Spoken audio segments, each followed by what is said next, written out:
And we are live here on the Fantrax YouTube, Twitter, Instagram, LinkedIn, MySpace, everywhere that you can view a podcast here. My name's Nick Scripp. I'm the NFL content lead for Fantrax and still getting after talking fantasy football all year round. I've been doing more and more for Fantrax. If you see graphics on their socials, that's typically stuff I'm doing. And I try to make as much video content still as possible for fantasy football. It's all Dynasty fantasy football for me right now.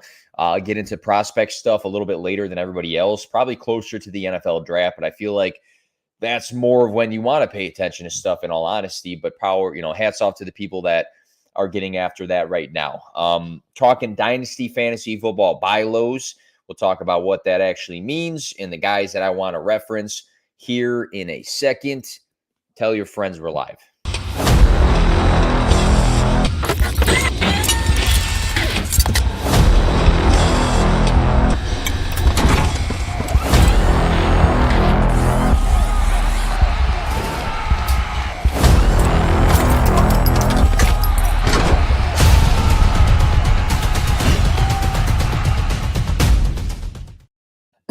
All right, so we're talking Dynasty buy lows, and we want to define what we mean by buy low. So right now, for me, that means these players have a dip in their value, most likely due to the 2023 season, or they don't just cost too much in Dynasty in general. Now, some of the guys on the list are more expensive to trade for than others, and you might say, like one of the first guys I mentioned is going to be Drake London. You might say, hey, he's not going for cheap in my league, but my counter would be now's the time to try to buy before his value increases later. So I believe, when we look at these buy lows, a good definition is the value now is lower than the value can be later. And for this specific list, I'm saying I think right now at this point in given time, the value is lower than what it will be. Starting off with Drake London on the list here, 8th overall pick back in 2022. Averaged 11 receptions, 135.5 receiving yards per game in his final season at USC. Started as a freshman back when Amon-Ra St. Brown and Michael Pittman Jr. were on the team. So he's had a very good resume coming into the league. You look at the situation, 7th least team passing attempts in 2023, 2nd least in 2022. So you look at the Falcons, not a lot of volume through the air, not a lot of, making sure the playmakers make plays and are given the ball and set up to be successful. In 2022, 117 targets, 72 catches, 866 receiving yards as a rookie. He ranked 5th in target share. That's the big stat that everybody talks about from his rookie season. Top 12 in yards per route run, games of 86, 95, 96, 120, receiving yards, 6 weeks at 14 plus fantasy points. 2023, Desmond Ridder was benched more than once. 101 targets, 65 catches, 864 receiving yards, and only 2 touchdowns through 15 games. But here's the thing with Drake London. When he was given volume, he produced. So it's almost like when you give a good player the football or more opportunities to make plays, they make plays. So here's some examples of that. 8 targets in week 2. He caught 6 for 67 yards and a touchdown, 18.7 fantasy points. 9 targets in week 5, caught 6 for 78 yards and 14.7 fantasy points. 12 targets in week 6, caught 9 for 125 receiving yards and 21.5 fantasy points. 11 targets in week 14, he caught 10 for 172 yards, 29.2 fantasy points. So again, you give the guy opportunities, he makes the most of them, and that's just not been consistent. And that's not always a knock on the player, right? Atlanta will address the quarterback position. I know the hesitation in the past was trusting Arthur Smith. He is gone, right? So that's a big boost for Drake London, for Kyle Pitts, for Bijan Robinson moving forward. So I think with better quarterback play, I think with hopefully a head coach that is going to address not getting their playmakers the ball more often, will come more passing volume and more opportunities. So, in Dynasty Fantasy Football, you bank on talented players. Drake London is very talented. His price today versus what I believe his price will be after the 2024 season is going to be vastly different. Another guy that comes to mind is Javonte Williams, 2021 second-round selection out of UNC. Second season in college, he rushed for 933 yards and 5 touchdowns in 13 games.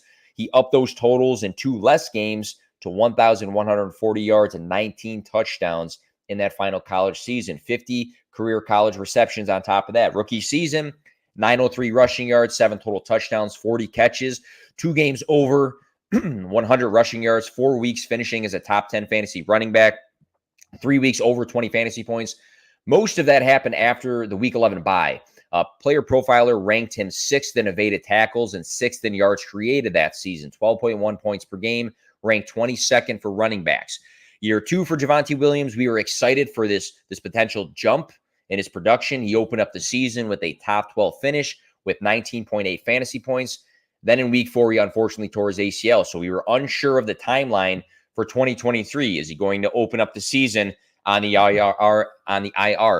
Is he going to miss time, or is he going to be, significantly limited on snaps? We were not sure what that was going to look like. First 6 weeks, he played under 50% of the snaps. In 5 of them, he missed a game. Solid flashes this year with low expectations, though. We had, I think people will say, well, like, look at Breece Hall and what he did for fantasy football. All credit to Breece Hall and what he did this year. But ACLs are not typically that way following a year that you tear it. 15 attempts for 82 yards week 7, 85 yards on the ground the very next game, 79 rushing yards in week 10, 47 catches on the year. I think that's a solid mark to note there. I think a lot of people thought Samaje Perine was going to be a huge pass catcher all year, but Javonte getting 47 catches, I think that's a good sign. 4 top 12 finishes. I think he's going to be further and further away from that ACL tear come 2024. This is a guy who is built like a true every down running back. He evades tackles. He breaks tackles. He's part of the passing game. I think when you look at the makeup of a workhorse running back, I think Javonte Williams checks a lot of those boxes. I think Denver's going to continue to shape their roster moving forward. Javonte Williams, to me, is going to be a huge piece of that. And he's a young running back at the end of the day. So I'm very in on trying to buy low on Javonte Williams. Tight end position, Michael Mayer. Michael Mayer, I want to talk about him. I've seen some other people talk about him as a buy low as well. I'm not the first guy that's going to say it, but really nice resume out of college at Notre Dame. 3 seasons. He had 180 receptions, 2,099 receiving yards, 18 touchdowns. In his final 2 seasons, 71 and 67 receptions, both seasons over 800 receiving yards, 6'4", 265 build. He's profiled as an NFL-ready blocker coming into the league. Opened up the season as a tight end 2 behind veteran Austin Hooper. Eventually would turn into the team's tight end 1. He played 80% plus of the snaps in 7 games this season. 3 weeks as a top 10 fantasy tight end. He showed some flashes. Week 5, 5 catches for 75 yards. That's good. Week 10, 3 catches for 19 and a touchdown. Week 15, 4 catches for 39 and a touchdown. Jimmy Garoppolo dealt with injuries and eventually was benched for 4th-round rookie Aiden O'Connell, who, in my opinion, did not do anything to solidify his job in 2024. So I think that the Raiders are going to be in the market for a quarterback. I think Michael Mayer is a guy that can take a nice year 2 jump in the league that will translate to fantasy football. I think a lot of people don't want to admit it, and I think a lot of people forget, but before people were talking about Sam Laporta, before people were talking about Dalton Kincaid, Michael Mayer was a lot of people's tight end 1 in this draft class. And a lot of people expected him to be drafted in the 1st round of the NFL draft this past season. It didn't happen, in either one of those cases. Things change, which you expect those things to change. And Sam Laporta and Dalton Kincaid were great for fantasy football this year. But when a guy's got a good resume, he's NFL built to be both a pass catcher and a blocker, I think there's a lot to be had in his stock moving forward. So right now, did he do anything like Sam Laporta, Dalton Kincaid in his first year? No. Do I think that there's the potential that he could be a top 12 tight end? Absolutely, for Michael Mayer. And I think people forget about how, we viewed him before the NFL draft. At one point, he was the clear-cut tight end 1. I think he has a lot of room to grow in fantasy football. And I think right now is a great time to buy low on Michael Mayer. Another rookie I want to mention, and again, you'll say he's not cheap in my Dynasty Fantasy Football League, but I'll say in response to that, he didn't do anything to significantly increase his valuation in Dynasty is Jackson Smith and Jigba. Do I think if you were to look at dynasty rankings before the season versus after on guys like Zay Flowers and Puka Nacua, Jordan Addison, do I think they took a big jump in dynasty for their value? Absolutely, following the 2023 season. Do I think Jackson Smith and Jigbo is probably ranked higher before this season than he is now for dynasty fantasy football for a lot of people? I think that could be the case because he didn't do anything wildly, effective for fantasy football year one. I think a lot of us still believe in the talent, but again, value today versus value tomorrow is different. So I'm trying to buy on Jackson Smith and Jigba right now. He only played in 3 games in his final season as a prospect at Ohio State, but he has, he's known for that 2021 major season, 95 catches, 1606 receiving yards, 9 touchdowns in 13 games. Garrett Wilson played 11 and Chris Olave played 12 that season. JSN had at least 25 more receptions and 548 more receiving yards than both of those guys, and he only played 1 more game. So he was a lot more productive. And I think a lot of people say, those guys were getting ready for the NFL and they didn't play a full season. Well, they didn't play a lot less than him that year. Possession slot wide receiver, there was concerns with his speed, but he smoked the 3-cone and the 20-yard shuttle drills at the combine, which can translate well to route running and just getting open in the NFL. Picked 20th by Seattle, first wide receiver off the board in 2023.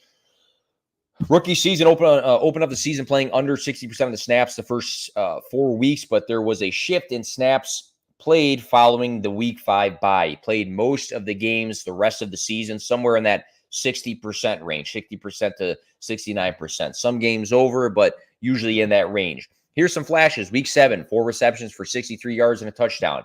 He scored the next week in week 8. Week 9, 6 catches for 63 yards.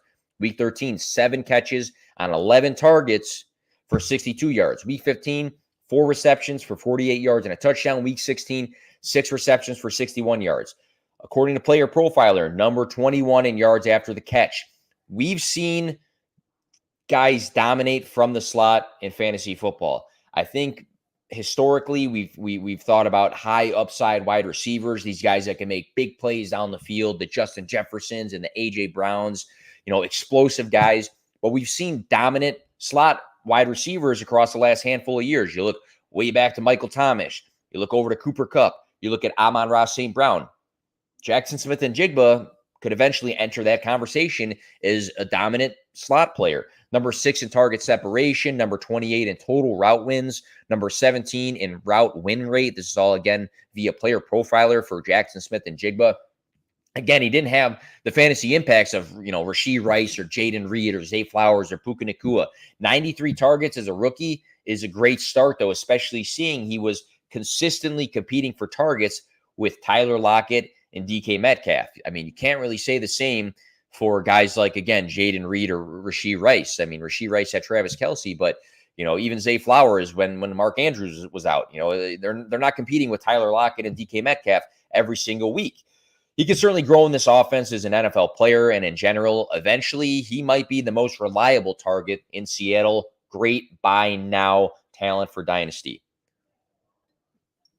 I mentioned this today, and a lot of people might be out on what I'm going to say with the quarterback position, but Daniel Jones, I went to keeptradecut.com to see where he was valued technically right now. QB 23. He's 26 years old. He had a bad season due to injuries and lack of performances, but 2022, he was very productive for fantasy football. So he tore his ACL, unfortunately, in November. No other structural damage noted. Due to injuries, Dimes played in just 4 full games. Week 2, he threw for 321 passing yards, 2 touchdowns, and interception. He rushed for 59 yards and scored a rushing touchdown.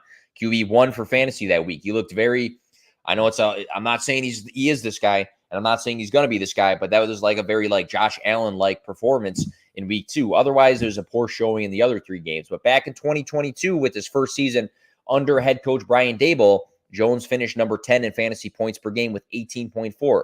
He threw for a career-high 3,205 passing yards, 15 passing touchdowns, which wasn't great. Rushed for 708 yards, very good, and scored 7 rushing touchdowns. According to Spotrac, the Giants will rank 16th in cap space for 2024, What they do to improve or make that worse, we're not sure, but I think that they're somewhere in the middle when it comes to cap space. The Giants also had the 6th overall pick, which many mocks show that they go and grab Malik Neighbors or Adunze to be selected. So, I mean, imagine if, the Giants, you get Daniel Jones back, you have a now fully healthy Wan'Dale Robinson, you got Darius Slayton out wide at times, Jalen Hyatt out wide at times, and then you go and draft a Malik Neighbors. I mean, that could be a good boost for Daniel Jones. I don't know what they're going to do with Saquon Barkley. That's up for grabs, but I do think there is the potential to continue to shape this roster and be better on offense. He was given a 4-year, $160 million contract back in March of 2023. The Giants have verbalized that he is their guy, and they have the ability to keep building around their guy. So for a guy that, a lot of people are so out on right now, Daniel Jones was extremely fantasy relevant in 2022, 2023, and he's shown some upside. And, a lot of that was with his legs and following a torn ACL. Is he going to have a lot of upside in 2024 with his legs? That's, not something I am a specialist on. We'll have to look at our injury specialists in the industry, but at 26 years old, quarterback 1 for the Giants, great buy low right now. I want to stack this buy low with a wide receiver on the same team. Wan'Dale Robinson's been a guy that I've liked as a prospect. You look at his profile, 104 receptions for 1,334 receiving yards and 7 touchdowns at Kentucky back in 2021 through 14 games. He then was a 2nd-round draft pick in 2022 by the Giants. Rookie season, week 6 and 7, he finishes the wide receiver 29, wide receiver 35, so like a little bit of something there. Week 11, he was on his way to having his breakout game. He had 9 catches on 13 targets for 100 yards, 19.4 fantasy points. He didn't even play the whole game. Unfortunately, he tore his ACL in that specific breakout game. 2023, 78 targets in 15 games played following tearing his ACL late in 2022. Wan'Dale trailed the Giants team lead by 1 target while playing 2 games less than Darius Slayton. So he played 2 games less, and by average, he should have been leading the Giants in targets this past season. 5 weeks of double-digit fantasy points. He heated up towards the end of the season, scoring 17.5 in week 14, 19.9 in week 17. Slot wide receiver again that I'm talking about here. He was number 11 in slot snaps in 2023. He has a very volume-based profile coming in as a prospect. If you look at those prospect numbers I read off earlier, this guy is used to handling volume. Tearing his ACL late in 2022 and then having a big role in 2023, I think says a lot about Wan'Dale Robinson. And you can say it's due to a lack of competition, but the guy just might be good at football. I truly think Wan'Dale can lead the Giants in targets moving forward in the slot role for Daniel Jones. As of today, for me, he's the most talented wide receiver in the room. Again, can the Giants go and draft a Neighbors? Sure, but I think that a guy like that would complement Wan'Dale well at the end of the day. So I think Wan'Dale Robinson's a guy I'm also looking at as a buy low. I'm going to put an asterisk next to this next one because his value likely went up because of the NFL playoffs. So maybe he's a guy that you wait a little bit for the value to go back down and come back to earth. But I do want to mention Khalil Shakir, who I've consistently said is a buy low for Dynasty for, I don't know, man, a few months now at least. I think he's a guy I talked about even last year coming into the season is somebody that could have a good role. And did he for this past season? Kind of, and he did in the NFL playoffs, which says a lot. But if you look at the regular season, 6 catches for 92 yards, week 8 for 15.2 fantasy points, 3 catches for 115 yards and a touchdown for 20.5 fantasy points in week 11, 6 catches for 105 yards and 16.5 fantasy points in week 18.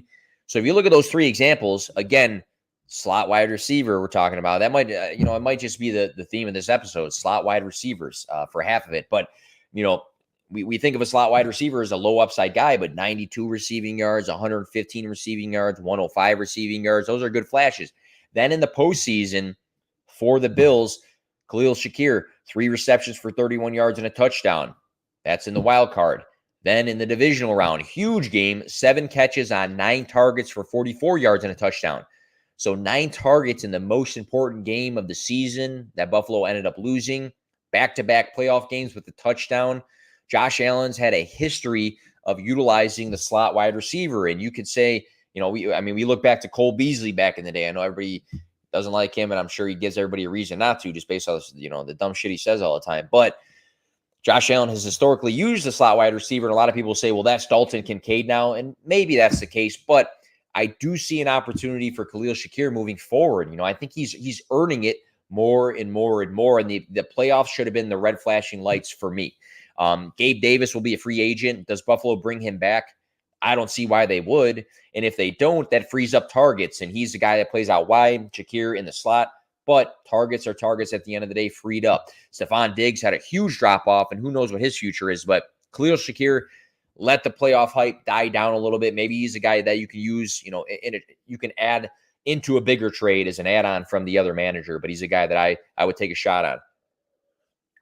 Another guy that a lot of people will be totally against, but Treylon Burks, valued. I looked at Keep Trade Cut, 169 overall. Rookie season, first round draft capital in 2022, 54 targets. That's 4.9 per game through the games that he actually played. Number 32 in yards per reception, 13.5, and also number 32 in yards per route run at, again, two metrics that were in a smaller, 11 game sample size, and maybe they're not like top 10 or anything, but showed a little bit of something there. 3 double-digit fantasy weeks with the high of 18.1 in week 11. 2023 season, it's simple, struggled to stay on the field. 4 weeks of 11.5 yards per catch shows something. So sometimes you see an opportunity for a guy to be better, and you see the potential to have a big role in the future, and you look for like these little nitpicky things, but I'm just going to note it. 11 games played both seasons doesn't help. But Tennessee did hire Brian Callahan as their next head coach, who was the Bengals offensive coordinator previously. So obviously, Jamar Chase, T. Higgins, Tyler Boyd are talented wide receivers. They're good at football. But just knowing that, they have talents and they were used effectively under Brian Callahan, I think is something to be optimistic about when it comes to the potential, I guess, of Treylon Burks. Will Levis threw 28.3 times per game as a rookie, which is another potential sign of optimism that there's more passing volume to come. I think a dart throw in Burks, that he stays healthy and he can be utilized to his skill set could translate to fantasy football flex play. Clear opportunity to be the wide receiver 2 if DeAndre Hopkins remains in Tennessee. And in the event that they move on from Hopkins, maybe Treylon Burks could be the wide receiver 1. So I'm not going to be spicy or crazy here with this guy's going to have a breakout crazy season and he's going to be top 12. I'm not saying that, necessarily, but sometimes we look at low cost wide receivers that, can grow in value through time. And I think Treylon Burks still could be that guy. Demario Douglas, another cheap, like super cheap guy. I don't see any reason why he would cost you a lot, in a trade. And a lot of people will say, well, like, give me a price value. But if I say it would cost you the 301, in your league, and you say, I don't even have a third, I don't even have a second, it would cost you this running back. Well, I don't have this running back. I understand to be actionable. And I'm hoping that this podcast helps you be actionable by making, these moves for players, but sometimes I kind of struggle with the specifics of that. But I don't foresee, I think Demario Douglas is probably a guy you can get for a third, maybe.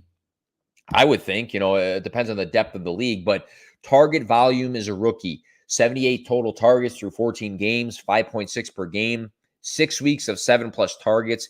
He earned 14 more targets than any other Patriot in 2023.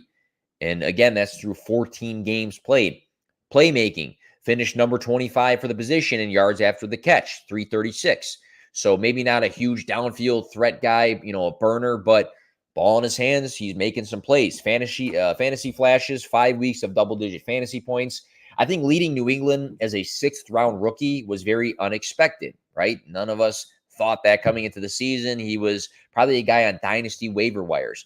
But it says a lot about his role in year 1. I'm not sure, he's shown any sides of major upside, but if his playmaking ability turns into more yardage through time, that can change. Even if New England adds a wide receiver 1 this offseason, this wide receiver room on the current roster is very bad. So I think the fact that it's not very good and, he has the opportunity to fight for a wide receiver 2 role says that he can have some potential flex value moving forward. And New England's going to be another team that addresses a quarterback position, or I think will, in this offseason. All right. Rashid Shaheed, another guy I want to mention here.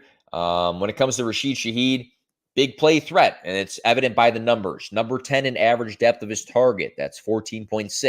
Number 15 in deep targets at 24. Number 35 in air yards with 1,094. Number 17 in yards per target, 9.6.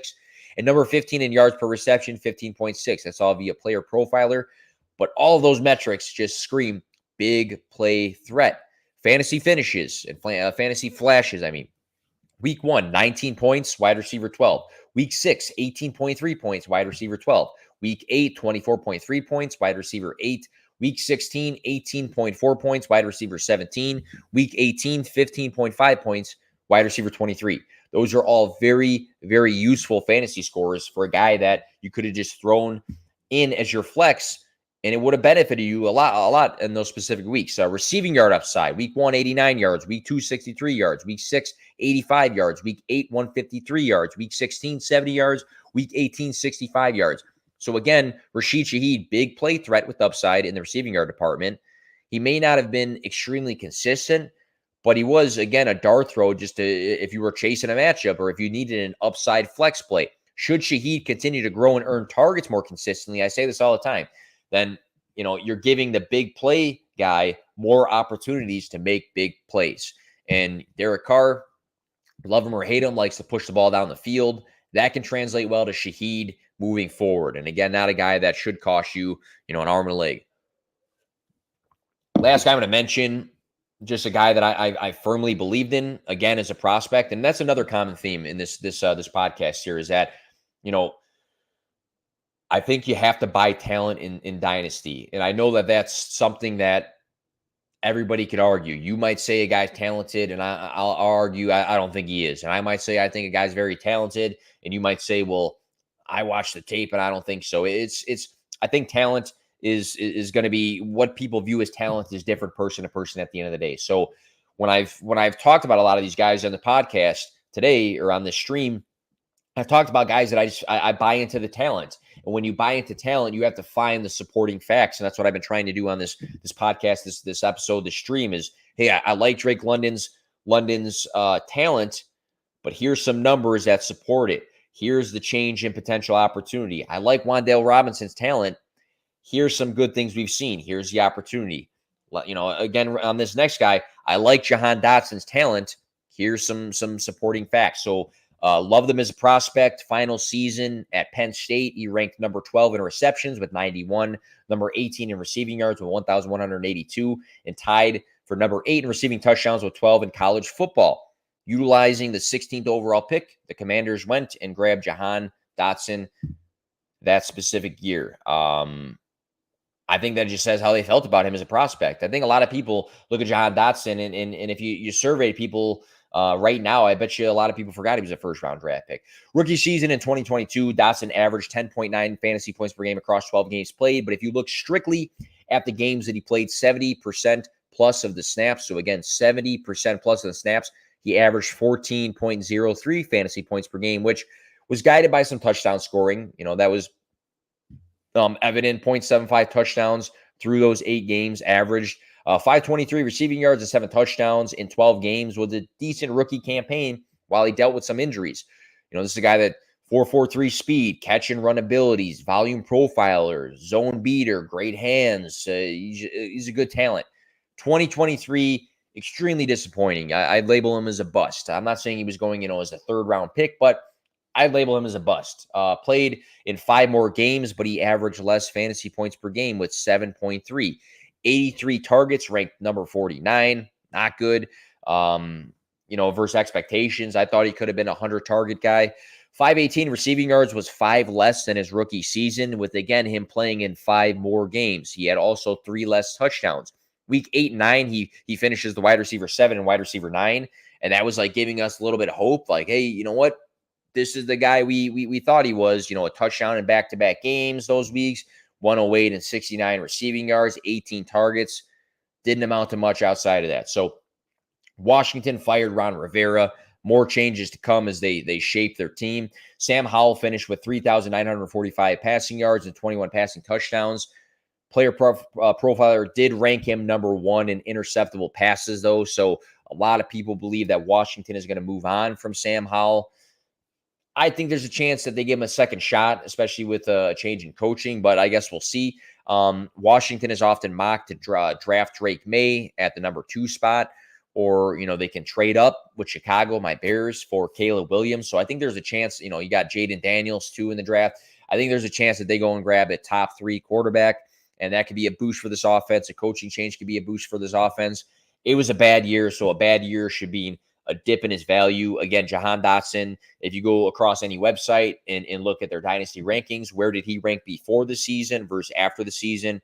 It's 2 different things and in a negative way. So if you are like me and you still believe in the talent, then you can buy low in dynasty. So that's been a lot of the emphasis of this podcast, is buying low on talent, buying low because of the potential for things to change for the better, buying low because you still believe in a player, buying low because we've seen fantasy flashes and good numbers and statistics and things like that. But appreciate you guys if you somehow made it through 30 minutes of me talking and, coughing up some stuff and stumbling on a couple words. But we are plugging content nonstop for all sports here at Fantrax. Make sure you're following the Fantrax socials. P2W Fantasy on Twitter. Nick Script, NFL content lead for Fantrax. We're getting after this shit all off season. Appreciate you guys for checking in. A lot more to come. Stay strapped in.